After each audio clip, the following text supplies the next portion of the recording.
Good afternoon. Can you hear me okay? Good.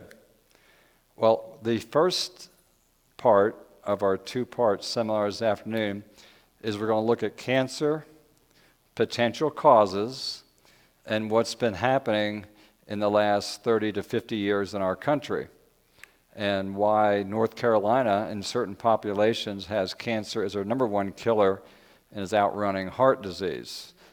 That's not really much to be bragged about because they're both way too high, but we'll take a look at the why. A quotation here from a book called Ministry of Healing says, in order to know what are the best foods, we must study God's original plan for man's diet. You would think that you hopefully will follow your car's manual and you don't put oil in the gas tank and gas in the radiator and take care of basics, hopefully. But what we put in our mouths resembles that we don't even know what the book is. Let's go on, though. He who created man and who understands his needs appointed Adam his food. Grains, fruits, nuts, and vegetables constitute the diet chosen for us by our Creator. And then I ask a really hard question, and no one brought any darts, I hope. Do you think you're going to have fried chicken in heaven? Why am I saying that? I'm trying to make a point, and that is that man's original diet didn't involve taking the life of another animal. So what I'm saying is that I'd like you to get your taste buds retrained on your way to heaven. Does that make good logical sense? And while you're retraining your taste buds, guess what happens to your mind? I mean, how does God talk to you? How does God talk to me? You can say, well, it's a gorgeous day. I appreciate the scenery. I live in a beautiful place. Yes, speak to you through your senses, but impressing your mind and your heart. It says percentage of total. We're looking at how many people use our present medical care system by percentage. And so if you look at number of expenditures for medical care, you're going to find something extremely interesting about our culture. So we're going to start at the low end first. The bottom 50% of the people in the United States in the past year, well, we got to go back to 2006 here. In 2006, 50% of the people used 3% of the medical expenditures. 50%, half the population, only used 3% of total medical expenditures in that year. That's the group I want to be in, by the way. Okay. The top 50% of the people versus this used the other remainder, which would be 97%. So we've got a real split in people who use medical care. 50% of the people use almost zero. The other 50% of the people use the rest. Now let's take a closer look. The top 1%, 99% over here, 1% over here, used 22% of the medical dollar for the United States that year. 1% using 22. The top 5% uses 50%. The top 10% uses 64% of the medical care. The top 10% of our population that is ill uses almost the total budget for the country. So if I want to speak to someone and I wanted to change the budget in the country, who would I want to talk to? And then we read stories, maybe we read them in the newspaper or somewhere, where small hospitals that keep track have 5, 10, maybe 15 people out of the whole community that uses millions of dollars of medical care. Now, I am not against spending money on medical care. What I'm against is people not taking care of themselves and needing medical care. See, I happen to believe you have the right to live your life any way you choose. Just don't ask all your neighbors to pay for your bills. That's where I have a breakdown. Medically speaking, you have the right to eat French fries for breakfast, lunch, and supper and snack on them all day long if you want to. Just don't expect the rest of your neighbors to bail out your next bypass surgery. That's the breakdown. So I'm thankful you're here. How's that for an introduction? Because you are here because you must believe that you can do something about not being part of that 97%, but at least being part of the 3%. And yes, if you get a major injury to an arm, I want you to get sewed up, and I want the best surgeon to take good care of you. Let's look at another slide. Percentage ranked by healthcare expenditures. The same thing over again. The top 1% is 20, 5% is 38, the top 10%, by the time we get the top 20%, we're using over half of the total medical care dollar. I want to do something about the people who are really, really sick, but guess who comes to see me? The people who want to get well, so thank you for coming. World War I, the reason I like this slide, and some of you have seen it before, so we have a small group, we'll move quickly. The reason I like this is because there's no way we can afford this kind of experimentation today. And the reason being is because we have a population of about 3 million people. Most of them are not willing to go on a vegetarian diet. But when it came to World War I in Denmark, they had to do food rationings. And Hinheild's plan of rationing program obviously makes good sense. Have you read the bottom of the chart yet? Journal of American Medical Association, 1920. This is probably older than most of the doctors you go to. That means we've all had an opportunity to read this. The question is, why aren't we following it? We have the evidence, we have the information, we are not needing more research. Had a friend of mine who's no longer here anymore, Dr. Zinke, you may have heard of him, he used to practice in the Fletcher area. Dr. Zinke had a great statement. He goes, we don't need more cancer research, we need people to follow the program.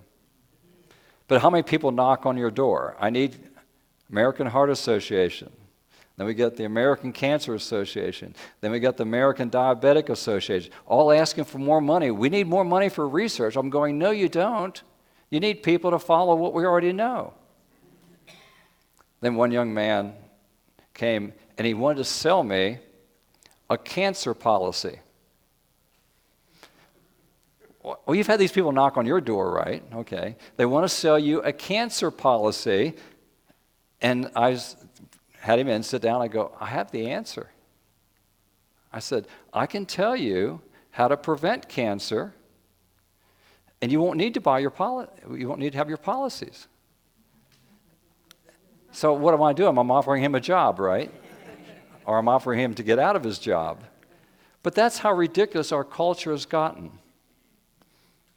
And we've gotten to the point where we want to sell you insurance for eating your hamburgers. We want to sell you insurance so you can keep smoking. And then I go to the post office, and they have a lot more nerve. They want to sell me insurance on a delivery that they're supposed to make of my package, and I'm supposed to pay them insurance, and for them not doing their job. I'm going, you guys realize you don't make much sense to me? You only buy insurance to make sure my priority package gets to Lisa, and you want to charge me for that. Just do your job, guys. Well, why don't we do that to medicine? Just please do your job. Now I'm going to tell you something about medicine. Most docs don't believe that you're willing to change. And that's why they probably don't say much. And it's gotten so bad that when you come in there and you tell them you have changed, you've lost so many pounds, your blood pressure is this, you're doing great, you don't want to take any more of their medication, they think you're the weird one. Well, you can afford to be weird. Back to my study. They took the nation's animals, livestock, they took the feed that they were spending on them and gave it to people. Now, real simple, this is about a 10-to-1 here. I can feed 10 people for one hog. So if it comes to a shortage in food, you better beat the pig to the corn, is what I'm saying, okay? Because I can feed 10 humans for the same amount of food that I put into this one hog. It is really a great, if you're a business person, raising livestock is an incredibly losing proposition from a human standpoint. How many pigs do we have in North Carolina? You guys, this is trivia here, isn't it? We have the same number of pigs in North Carolina as we have people. No correlation here. I'm not trying to, because I'm a North Carolinian. My point is this, that the pigs in North Carolina are the same population, about 10 million pigs. We have about 10 million people. But here's the thing that really got my attention. One pig puts off 10 times the fecal material as the human. So our pigs that we're farming in this state alone are equivalent to 100 million people pollution. Folks, we can't afford this stuff. And I'm not a greenie. I don't go out and hug my trees. I cut them down and burn them. I'm not, because I happen to believe that I have plenty of trees. I thought about selling them to my friends in Asheville because they're actually getting a free gift from me, you know? They get oxygen from my trees and don't have to pay for it. So I figure I should start selling trees. No, lease trees. Go downtown Asheville and lease trees. Well, I got to do something for retirement. I'll lease a tree for $20 a year and you can breathe all the oxygen. Otherwise, we'll shut your oxygen off. Well, it doesn't work that way, does it? Why am I saying all this? Because I want us to logically think through what we're doing. And I'm pushing the button way too much. So, notice this. The death rate during World War I, the death rate in this population that had to eat the grains instead of feeding the animals dropped 34% in 1 year. 34% in 1 year. Nature's laws. If men today were simple in their habits, living in harmony with nature's laws, as did Adam and Eve in the beginning, there would be an abundant food supply for the needs of human family. Here's the hard part. But selfishness and indulgence of appetite have brought sin and misery from excess on one hand and starvation and want on the others. If you want to cure the hunger problem where you live or around the world, guess what you have to do? Follow the experiment. In our country, with what we produce right now, in our grains, our soybeans, we're not going to talk about GMO, that's another topic, our soybeans, our corn, our major products, if we would feed all them to humans, not to the animal, then feed the human, we would have approximately the capacity to feed over 1 billion people from our present production here in America. And by the way, we have about 330 million. That means we can feed 3 times our population.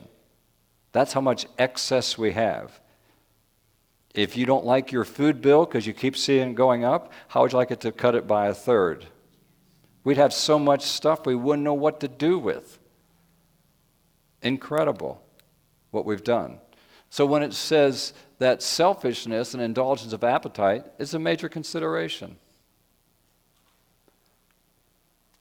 Norway, World War II, same thing again. Experimentation, German occupation. Guess what the German soldiers wanted to eat? All the stuff that, hey, the enemy came in and ate the food that would kill them. The problem is it's just a slower process. They wanted the cheese, they wanted the white bread, they wanted the white milk, and the peasants and the other people that they were dealing with, the local citizens, what did they get?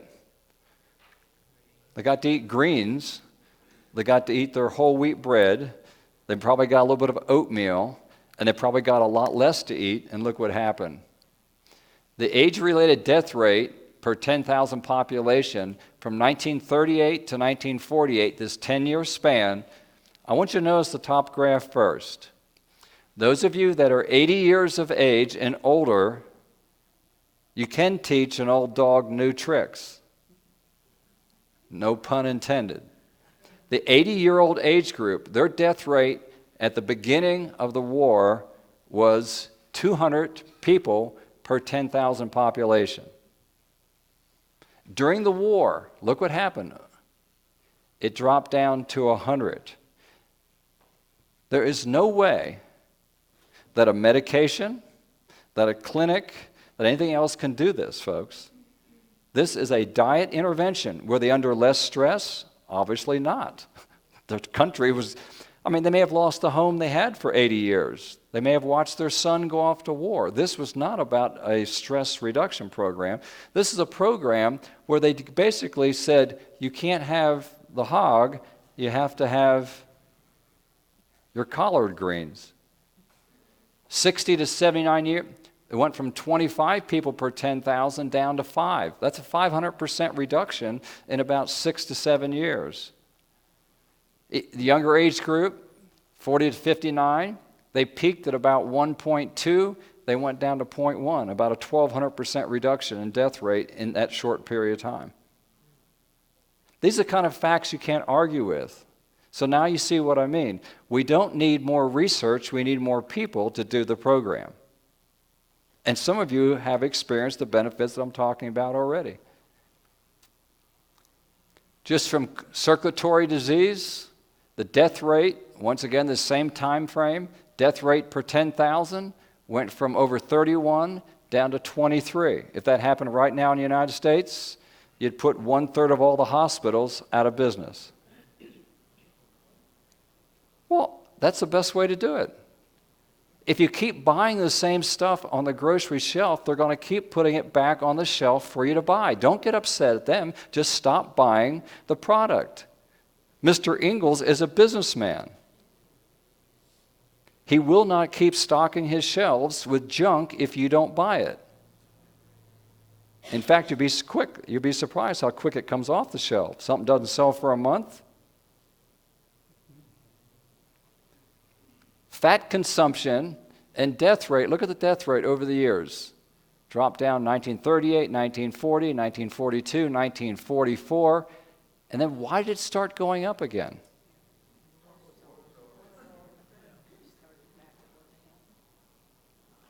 Let's make a personal application. What happens when you're trying to lose weight and you're successful and you get to your weight goal? Well, you have to have a party to celebrate you reached your goal.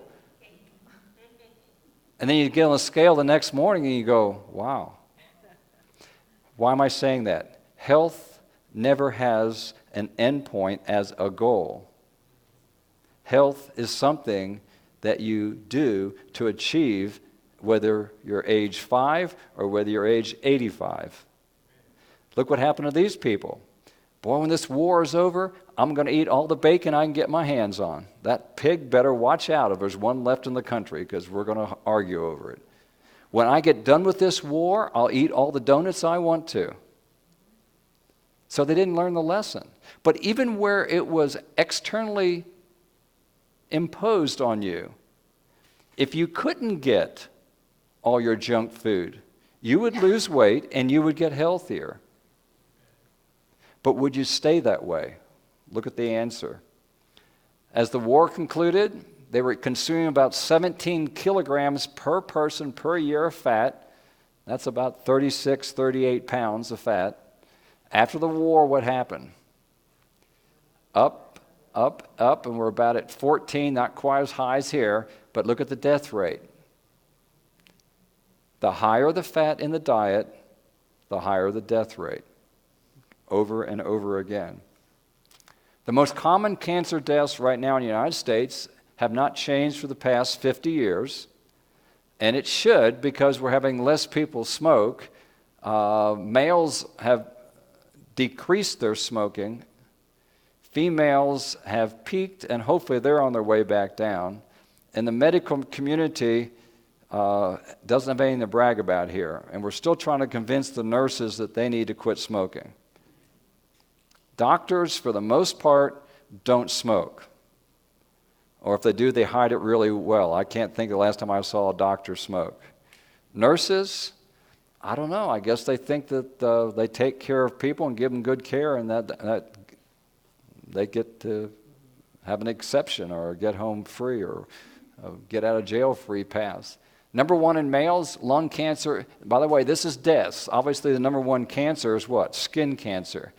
Rarely deadly. But when it comes to the death rate, lung for male and female, what's the best way to take care of that? Simple. 90% of people that die from lung cancer is due to smoking. 10% isn't. It almost hurts my heart when I got to tell someone, they come in there and take a history, they go, I've never smoked a day in my life. Why do I have lung cancer?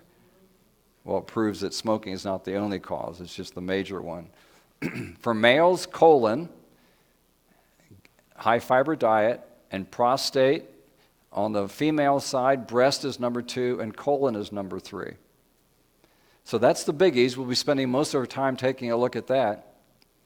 Dr. Merrick from the American Medical Journal here says some of the common cancers may be related to inadequate oxygenation of vital tissues due to atherosclerosis. It is intriguing that cancers of the breast, prostate, and colon, the biggies, are mainly found in societies afflicted with cardiovascular disease. If you block up the circulation, if you stop the blood flow, if you reduce oxygen to vital tissues, you get cancer. So you see a population that has a lot of heart disease, a lot of vascular disease. They also have a lot of cancer. If you find a population with a lot of cancer, they'll have cardiovascular disease. These two are basically two ends of the same spectrum here. You go, wait a minute, cancer and heart disease are the same thing? No, they're not the same thing. They have the same cause. Cancer's on the rise. I need to extend my chart. We're at over 600, heading towards 700,000 cancer deaths per year in the United States. This is males by sight. You can see the dark blue line here on top is lung, and lung cancer is coming down as far as total number. Prostate cancer is coming down. Colon rectum is coming down. So in total, we would expect to have less rate per 100,000 people. Now, when we say rate, what we mean is we're gauging it by population. If we give you a total number, that's just the total number for the population. Let's take a look at ladies.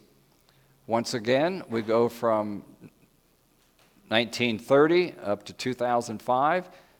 Somewhere around 1965, you see this terrible thing happening. It's called Virginia Slims. Anybody remember those things? I don't know why ladies ever bought into that, but it really bothers me. You know, if they want to be liberated, don't prove that you can smoke as much as a man can. Even if you make a fancy cigarette. Look what happened. 1965. When did the Surgeon's General report come out for smoking? 1963. Why did we start seeing, this is incredible. In 1965, we started seeing the chart for the ladies climb and climb and climb. And for the next 30 years, there was no letting up. Cancer rate just continued to climb. Breast has been fairly stable, slightly tapering off, and colon rectum is slightly stable. Uterine has decreased a lot. We're not going to spend a lot of time talking about that, and that's called hysterectomy.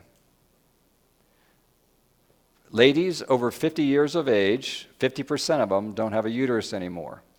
If you take out that many uteri, I guess to be correct, then you will have a lot less. Now, the question is, how many ladies have a hysterectomy for cancer?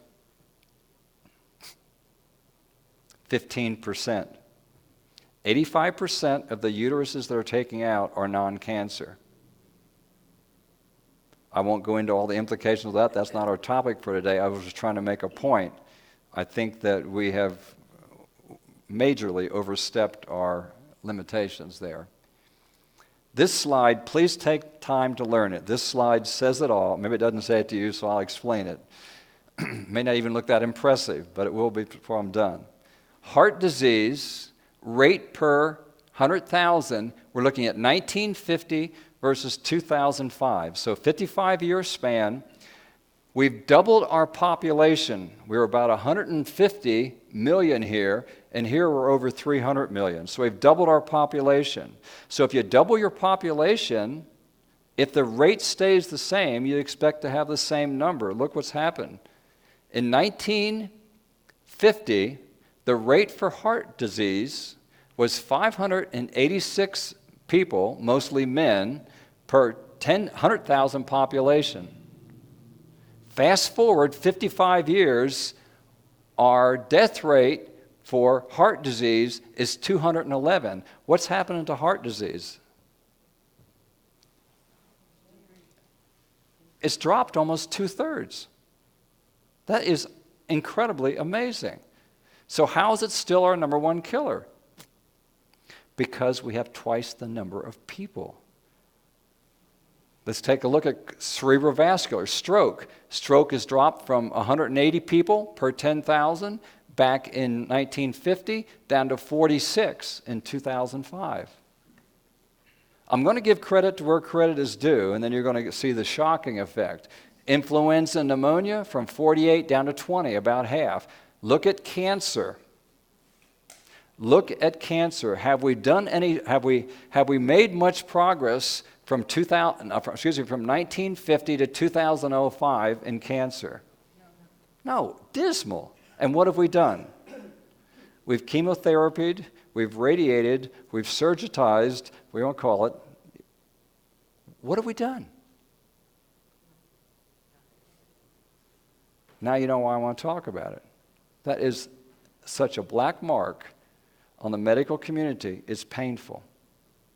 We have had almost this much success with not just billions, trillions of dollars invested into what I'm telling you about. That is the worst experiment and the most costly one that we've ever run in our medical culture in the United States. Over the past 55 years, I basically have exactly the same rate for all my work. In heart disease, I've got from almost 600 down to 200. For strokes, I go from 180 down to about 50. From influenza and pneumonia, deaths, obviously here, it dropped in half. Cancer, haven't touched. That's our problem right there. U.S. mortality rates, heart attacks versus cancer. When we say mortality rates for 2009, we're comparing different groups to the general population. The general population would be equivalent to 100%. So if we're looking at the heart attack side, those people who eat meat, 56% of them had heart attacks as compared to the general population. Now, who am I talking about here? I'm talking about California Adventist in the Adventist Health Study back in the 60s, 70s, and 80s. That's who I'm talking about here. And we're comparing them to another California who lives in the same area, so we have some kind of a case comparison. The lacto-ovo-vegetarian, milk and eggs, has 39%, or you could say, well, that's pretty good. That's over a 61% reduction. I will agree with you. The vegan or vegetarian Californian had 14% of the heart attack rate as a general population. Not too bad. I still don't want to be one of the 14, but don't misunderstand me. On the cancer side, the ones who ate meat, what about this group? Why is their cancer rate even lower than you would expect? Why isn't it 100%? Well, most people in this group do not drink. Most of this group do not smoke. And most people in this group, even when they do eat meat, eat a whole lot less of it. The lacto-ovo-vegetarian, 32%, and the vegan vegetarian living in California during this time had 3 to 4% of the cancer rate of the general population. That got my attention. Those people are doing something right. I want to find out what they're doing. Since I lived in Southern California and I ate in Southern California, I'll tell you what, the housing out there is expensive.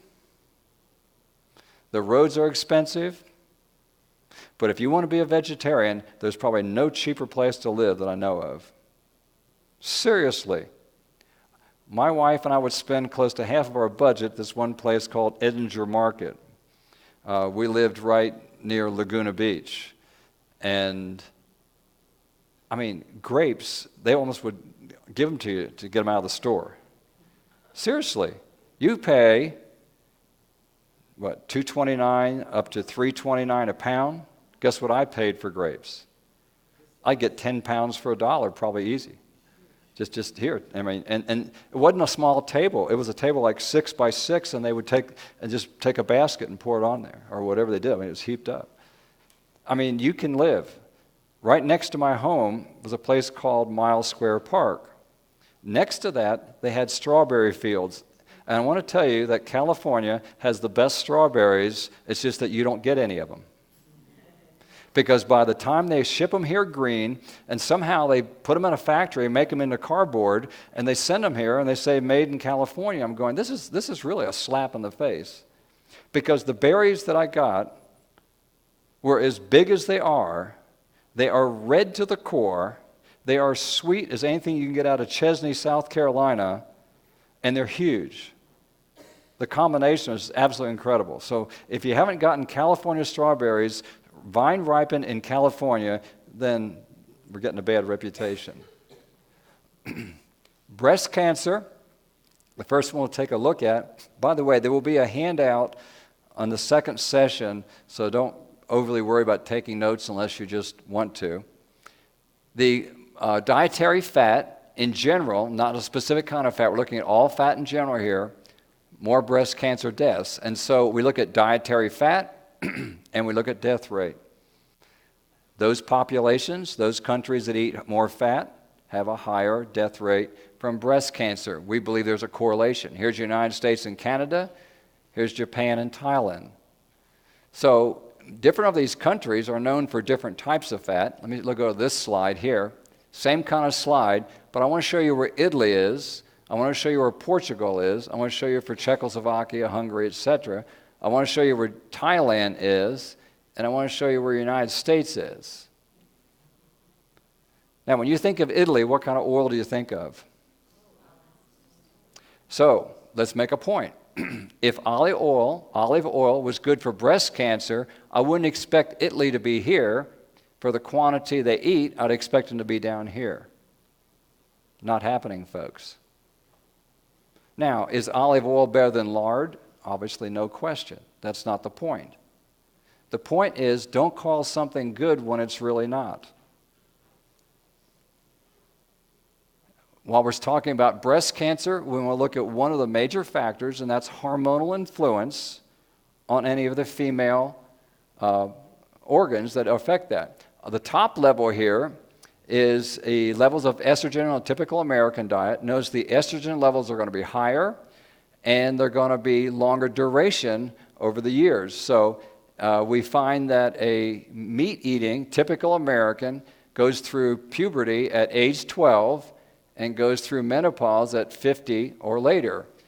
A starch-based diet, now we call it a plant-based diet, they go through puberty later as a young lady, and they usually go through menopause sooner. So they have less number of cycling years and less burden on those particular organs. Japanese, we look at them before World War II. We go way back to 1875. The average age for puberty for a Japanese young lady was 16.5 years. By the way, that's normal. By 1950, it had dropped to 15.2 years. What happened between those 2 points is called World War II.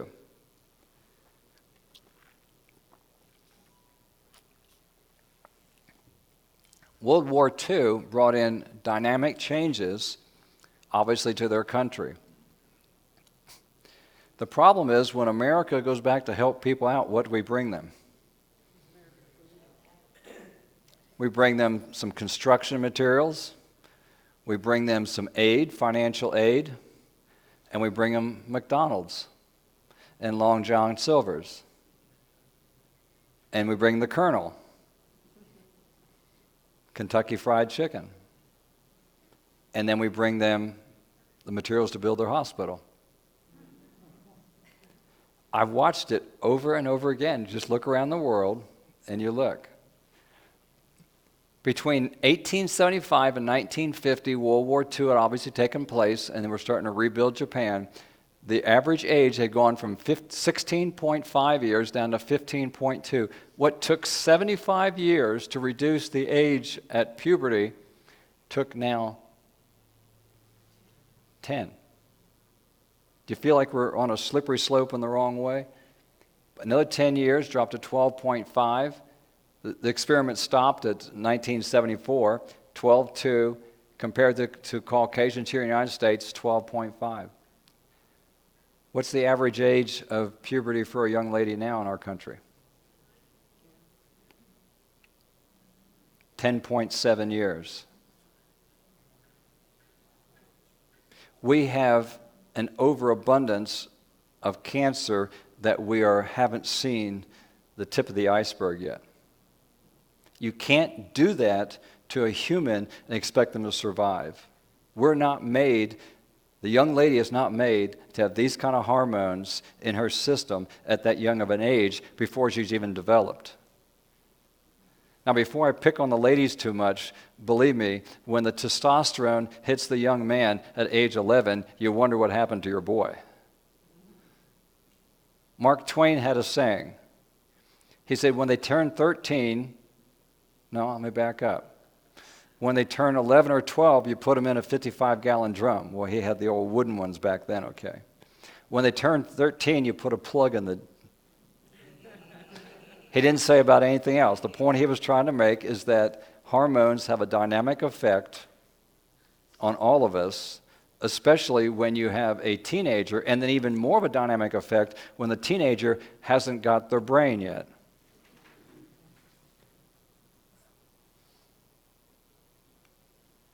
Declining of puberty menses, obviously it's continued to go down. We talked about that. A little bit different subject. This is the Fred Hutchinson Cancer Institute there in Seattle, Washington. I'd like to share their research. These are what they call relative risk. In other words, relative to what? Relative to the group. So in this group here, when we say a relative risk of 1, what that means is that this group who ate meat, these ladies who ate meat, less than once per week, whatever their breast cancer rate was, we said that's equal to 1. To compare it to the group that ate meat 2 to 4 times a week, that group had 2.5 times the number, therefore 2.5 times the risk. If they ate it daily, it was almost 4 times. Those ladies who ate eggs once a week or less, they were considered the risk of 1. Those who ate eggs 2 to 4 times a week, they were at risk of 2. Daily, they were at risk of 3. So you can see why I get upset about the American Heart Association diet that says you can have 3 eggs a week. I'm going, who are you talking to? Are you talking to the American Cancer Society? Why don't you check out their data? You see, we have gotten so specialized not only in our medicine but also in our research that we can tell you some great things to do that are supposed to give you 2 extra years of life over here, but they kill you over here in a half a year. So when you look at your total lifestyle, you got to look at all of you, not just part of you, not just what someone else is saying. And you're going to see this over and over and over again. Wine gives so many years of longevity. Well, that's one article. They forgot to tell you that these people died of heart disease and breast cancer over here. We'll take a look at that. Obesity, being overweight for whatever cause, whether it's a thyroid gland problem or whether it's eating too much for lunch, obesity increases breast cancer risk. The thin premenopausal female, they set their risk of 1. Still premenopausal, overweight, they have twice the number in that group, and the obese, they got 3 in that group. So obviously there's something here that's more than just cosmetic. There's something that our fat tissue does that suppresses our immune system. So if you don't want to lose weight for any other reason, you lose it for your immune system.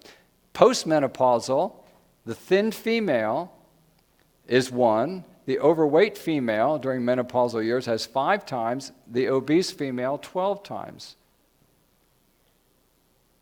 If being overweight had no medical side effect, you wouldn't hear me. You're welcome to weigh whatever you want to. But when it has medical implications, then you go, well, maybe it's not worth it. Fats promote cancer growth. Now we're looking at colon tumors here, and I know we're looking at rats, but let's at least learn something from the rats. Number one, when I went through school, and you came to me for a cardiac consult, I would have told you that what you need to do is stop eating red meat, and you can eat more fish and chicken. And then I would have told you, I want you to get off all your high dairy products that are high fat, and I want you to eat all this low fat stuff. Look at the research. Corn oil, I would have told you was okay, and never use lard. Because our goal when I got out of school was decrease heart disease rate. We weren't even thinking about cancer. Of course it was there, but that wasn't our major concern. The rats that ate a 10% corn oil diet, 36% of them got tumors in their colon. The rats that were given a 10% lard diet had 17 tumors in the colon. Which fat was better for the colon? How you like that for a conclusion? Kind of blew a hole in my theory, didn't it? That these unsaturated fats were all healthy for you, and lard was the problem. Well, let's take it to a logical conclusion. Let's put 40% corn oil diet and 40% lard, and we find they're about the same when you bring it up to the level what most Americans are eating. The real answer is neither of them are good. I was trying to promote saying use these unsaturated fats. They're safe. They'll help your cholesterol level. And what was I doing? I was helping out the oncologist. I was giving people cancer and didn't know it. 20 years later, you look back and go, that was really poor. So now you know why I recommend a plant-based diet. And now you know why I don't recommend fish and chicken. And now you know why I don't recommend even low-fat cottage cheese. Why take the chance on saying, eat this and kill this way, or eat this and die this way? The correct answer is, no thank you. Colon deaths, we're looking at men here. Fat consumption across the bottom. We still have Thailand down here. We still have United States up here. It's too consistent. All this research can't be lying all the time. When you look at population studies from around the world, whether it's Italy, whether it's Sweden, Austria, Switzerland, France, we see it. So, what do we know?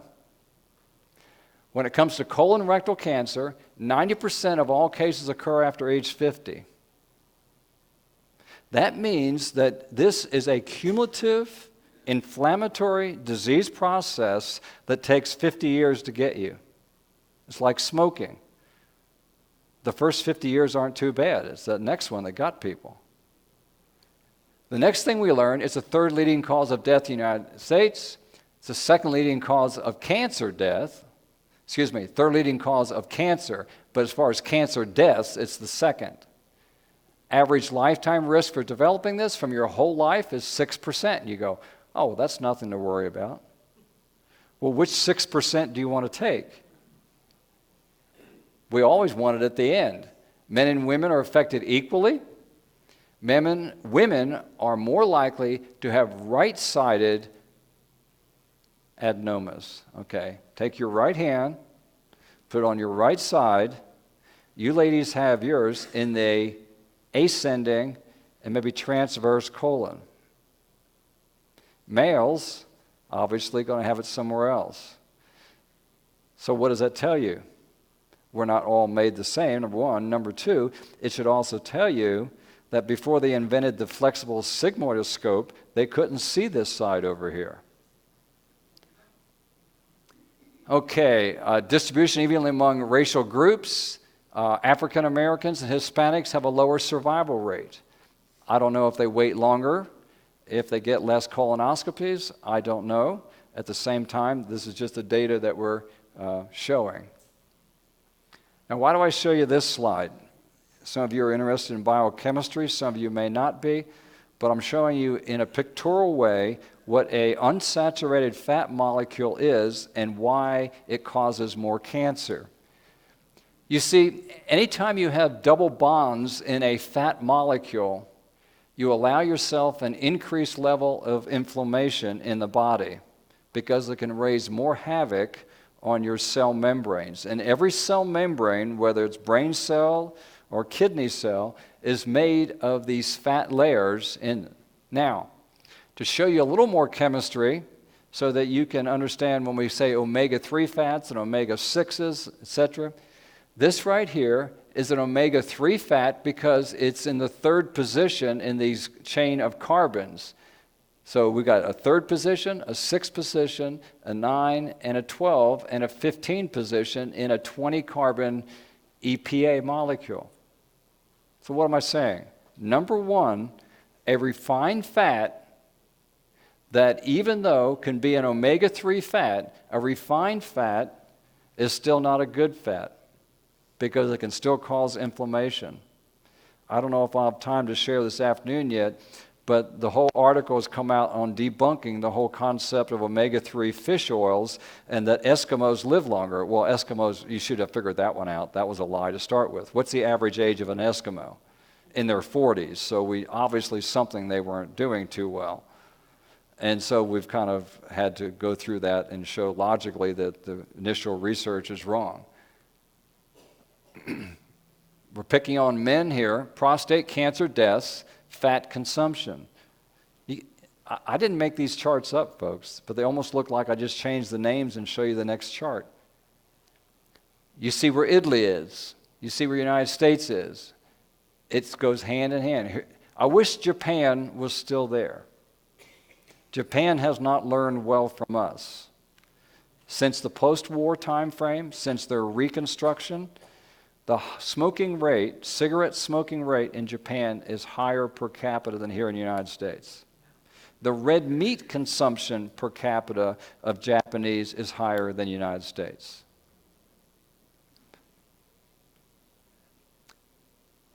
You've heard the name Colin Campbell.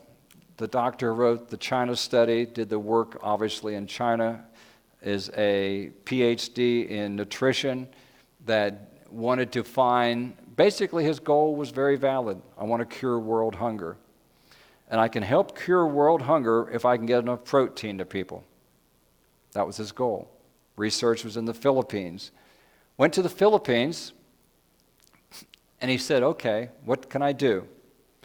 Those that live along the coast, we can just basically get them more fish because they don't have a way of preserving it. Refrigeration is not that common, and so that was his goal. But what about the people who live inland? So he said, well, okay, we will teach them how to grow peanuts, and they can use that for their protein source. The problem in a nice, warm, moist climate is that you have a lot more mold problems on trying to preserve and take care of these peanuts. And one of those molds is called an aflatoxin, and it basically is toxic for the liver and can cause liver cancer. So let's go through some of his research. This is after he came back home. He was no longer in the Philippines. He's back here in the United States and looking at his laboratory animals. So he wanted to find out if what he was seeing around the world could be duplicated in his laboratory. Because what he found out is that he had a mother-in-law who had bowel cancer. And so, of course, that makes you do a lot more research and try to understand. And back in the 70s, there was a journal from India, as in the country, and they had printed this article that demonstrated that a high-protein diet was causing more liver cancer. And he went, wait a minute. I thought if we had a high-protein diet,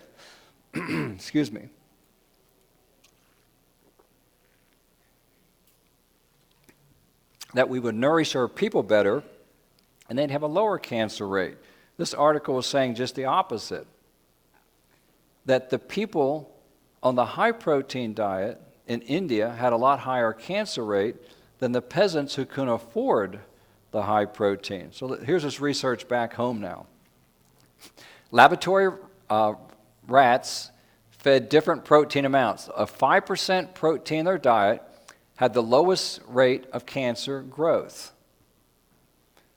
The rats that were fed 20% had the highest rate of cancer growth on the same diet. In other words, they weren't giving one steak and potatoes and the other one rat chow. It was just different concentrations of protein. Let's take a look at the next study.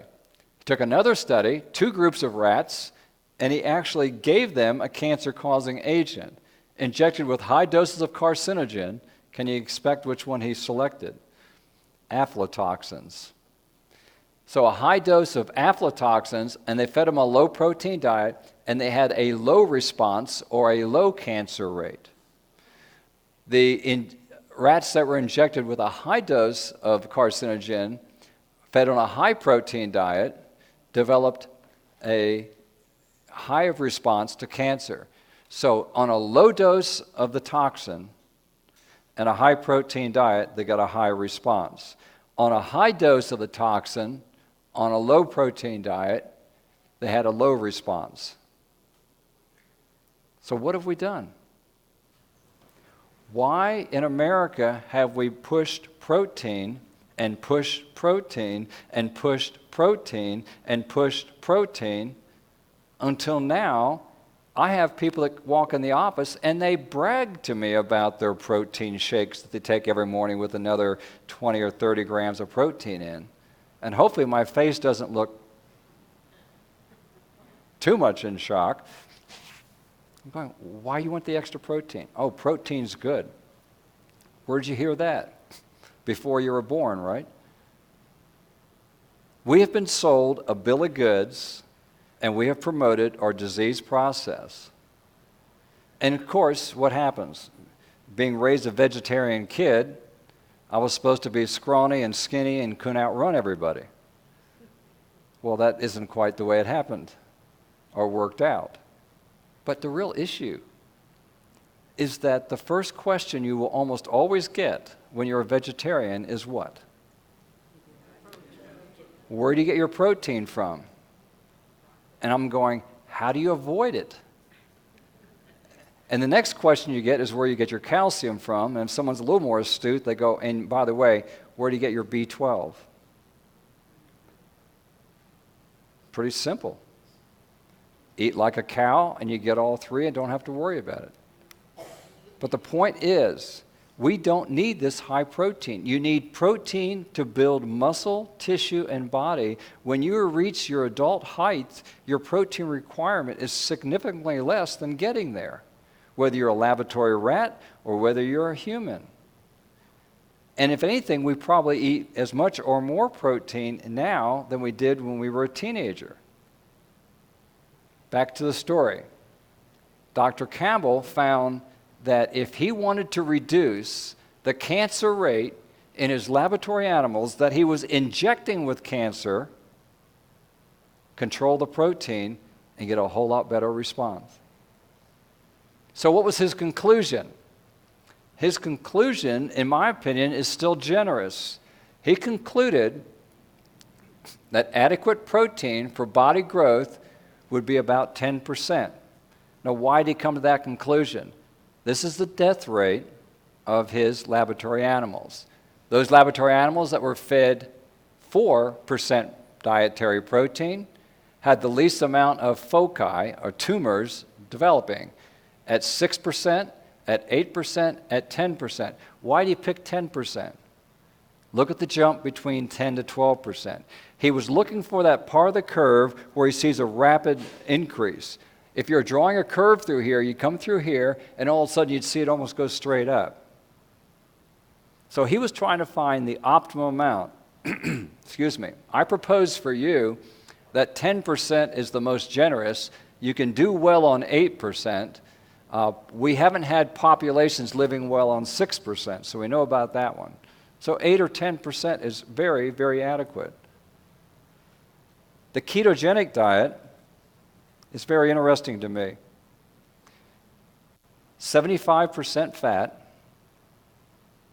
20% protein, and 5% carbohydrate. And they expect people to live on that. And they've got the nerve to tell me it's healthy. And then they say that ketones are something that you can live on. No, ketones is emergency fuel for the body when you're starving to death. Because you break down your fat, and when you run out of fat to break down, you break down muscle, and when you break down muscle, we start getting concerned about your heart. So it's not that the ketogenic diet won't have a person lose weight. But then why even go to ketogenic? You can do it for free. Just stop eating and save all that food. So there's many ways to lose weight. There's no doubt about that.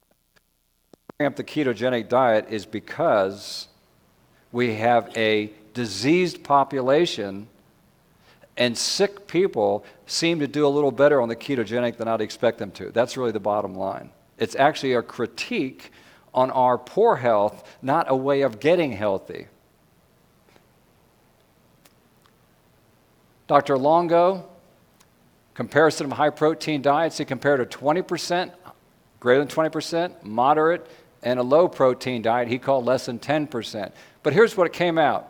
On the high-protein diet, greater than 20% of your calories from protein, 74% increased overall mortality. You don't live as long on a high-protein diet. Here's the interesting thing. 28% reduction in overall mortality for those that are greater than age 65. So I'm going, well, maybe when you reach 65, you don't absorb your protein as well, and therefore you need more. But then I finished the rest of the article. A fourfold, that'd be a 400% increase in dying from cancer,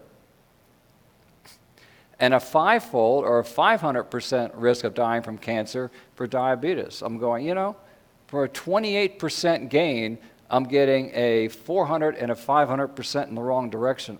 I don't think that's a good bargain. So I think I'll stay with a low-protein diet recommended.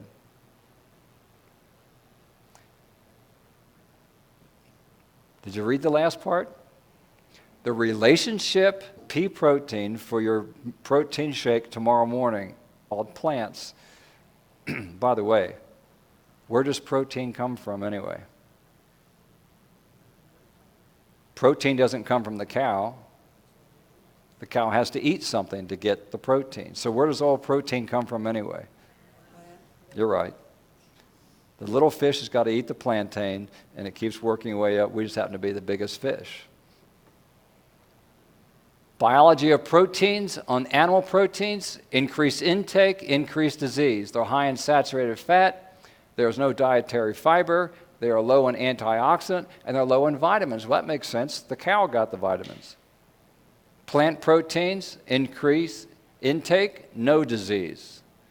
They have both the poly and the monounsaturated fats. Please eat them as grown. They're high in dietary fiber, is high in antioxidants, and high in vitamins. The immune system benefits from reducing the intake of two proteins, amino acids. Your immune system is actually affected by the protein you eat. These two proteins are phenylalanine and tyrosine. We're going to take a look at those next. These are three groups of natural killer cells, the T cytotoxic cells and helper. These are part of your immune system that fights a virus, fights a bacteria, or destroys a cancer cell. Notice that from day zero, on a diet low in these two amino acids, for 4 weeks, 28 days, these cells went up. They put them back on a typical American diet. The top one, the cells fell, and the natural killers continue to go up, and we just needed another 28 days for it to drop back down. It took longer to go back down. Guess what? Foods are high in these proteins to suppress your immune system.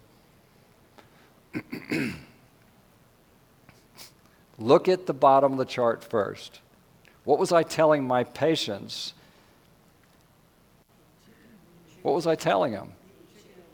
Cut out the red meat and do what? Go with fish and chicken. One egg, 332 milligrams of phenylalanine, 255 of tyrosine. 1 cup of whole milk, 388.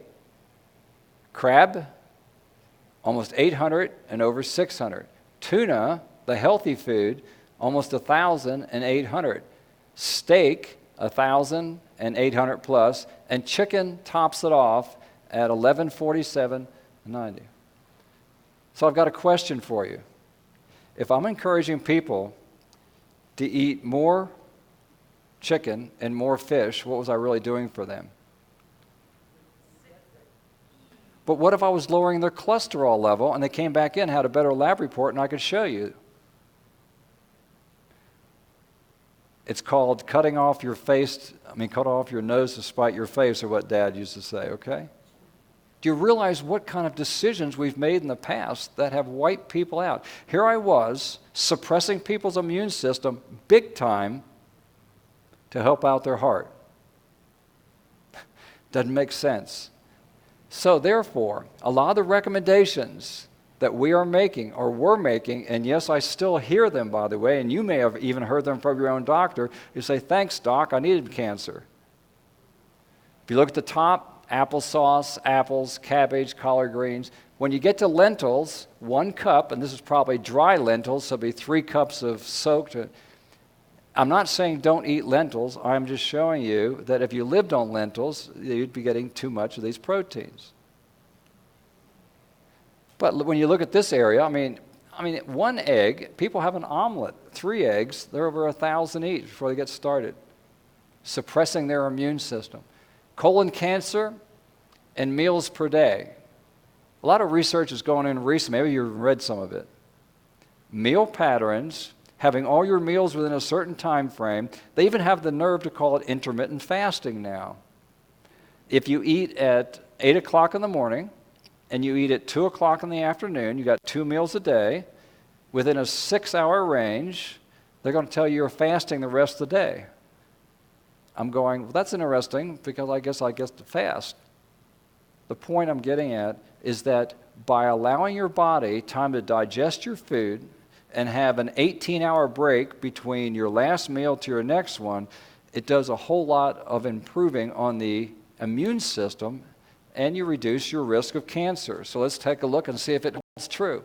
Meals per day, 2 or less meals per day, the risk I eat 4 or more meals a day, I basically have twice the risk of the person who eats 2 or less. So it's not just what I eat, it's frequency, how much, etc., etc. Now, let's be fair. If I have a 7-year-old son who plays hard all day, and I put him on a 2-meal-a-day plan, and he keeps getting skinnier and skinnier on me, what am I going to do? I'm going to feed the boy. But most of us aren't 7 years of age, and most of us don't put out as much activity or burn as many calories. So depending on your occupation, depending on your livelihood, depending on how many hours you spend behind the desk or the computer, etc., most of us adults can do very nicely on 2 meals a day. I'm talking about for brain work, for total energy. I think my wife likes it because she gets to cook 1 less meal a day. And by the way, I prefer her to do the cooking, not me. And anyway, I'll just leave it at that. Sleep. Men who slept 4 hours a night ate 22% more calories the next day. Sleep-deprived people tend to overeat. Sleep-deprived people get more cancer. Studies also found a single night with only 4 hours of sleep led to insulin resistance in 75% of the men and women in their 40s, and we're not talking about diabetics here. We're talking about people who are not diabetic. Sleep deprivation changes your body's metabolism. If you wonder why you're more tired the next day and you feel like your brain just doesn't want to be very sharp, it's not just because you lost sleep. It's a chemical reaction in your body that's causing that. They were less able to move sugar into their cells, so this group. Insulin resistance can lead to heart disease, diabetes, and obviously cancer, and that's why we're talking about it.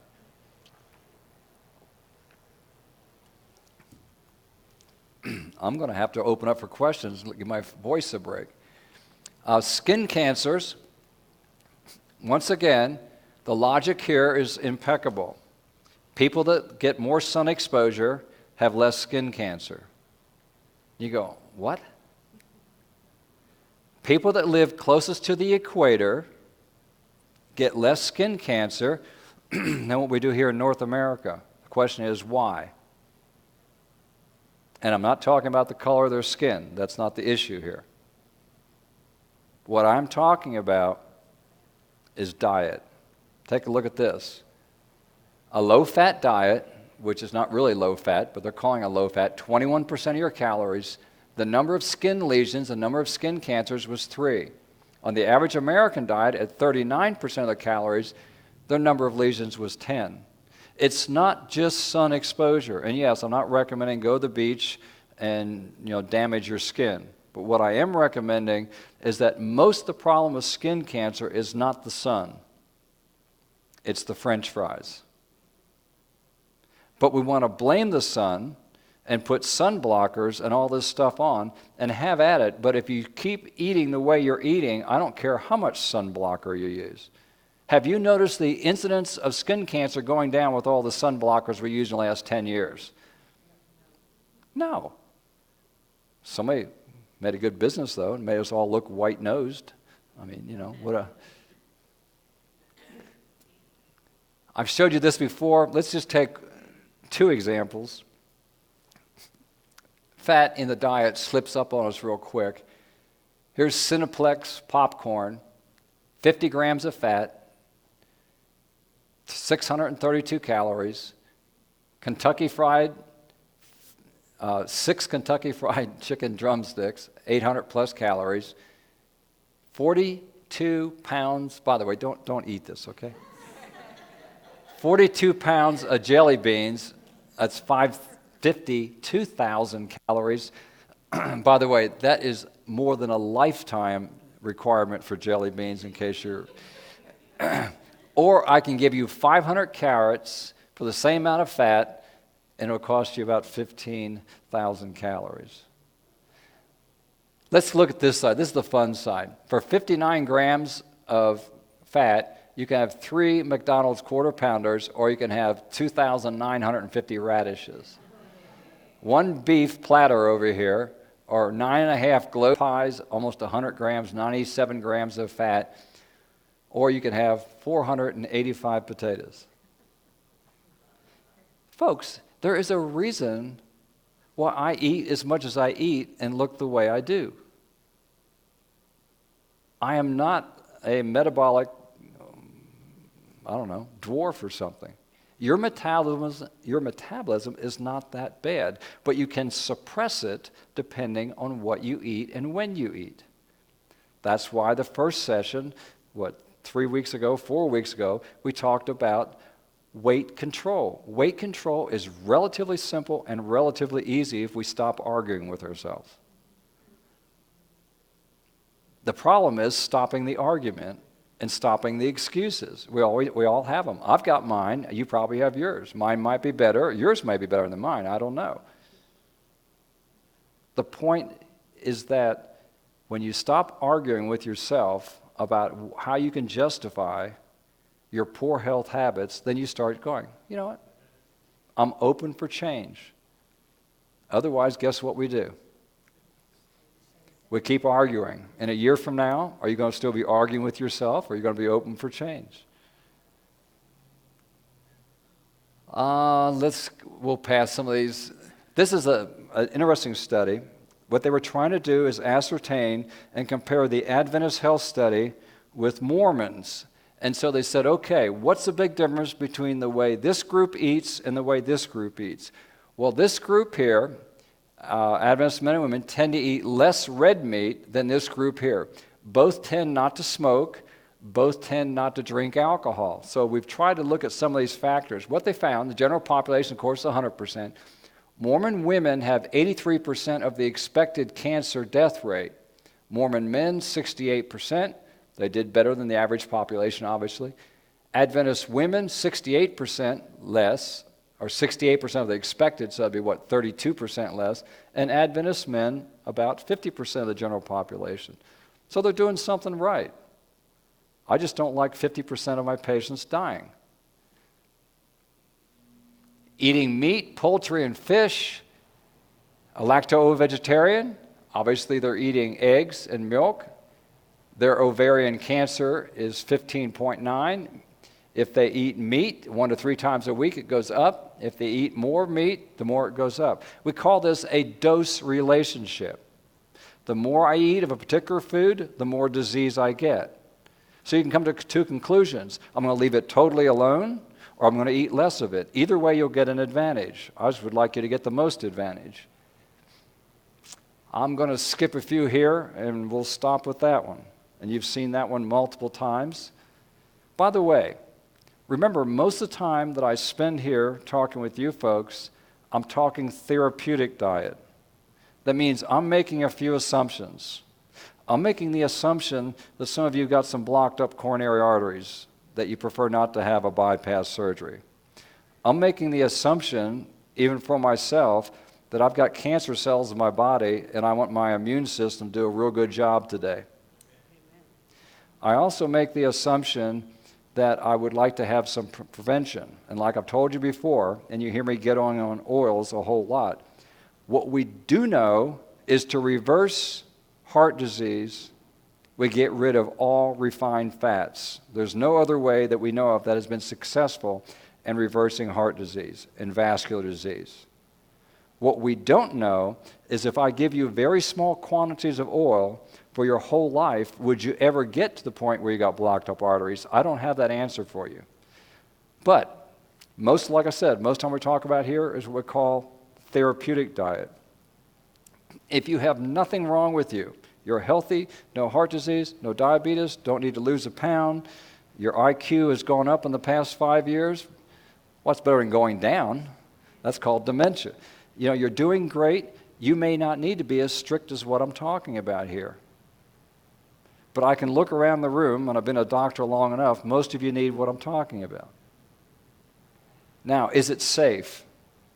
Is the therapeutic diet safe, or does it have its own limitations that can cause you problems down the road? The answer is the therapeutic diet is totally safe. So first of all, doctor, do no harm. Secondarily, what if you're too strict and you get too healthy? What's going to happen to you? We can always slow you down a little bit, you know. Now you can have 1 banana split a year, not 4. You can always eat worse. You don't have to try to eat worse. So if you get too healthy, just come and see me, and I can try to work a program to slow you down just a little bit. Okay, enough jokes, okay? If any of you have any questions, stretch a leg. I'm going to try to take care of this throat here, and we'll be back. And we want to get started in, give us 10, 12 minutes, okay?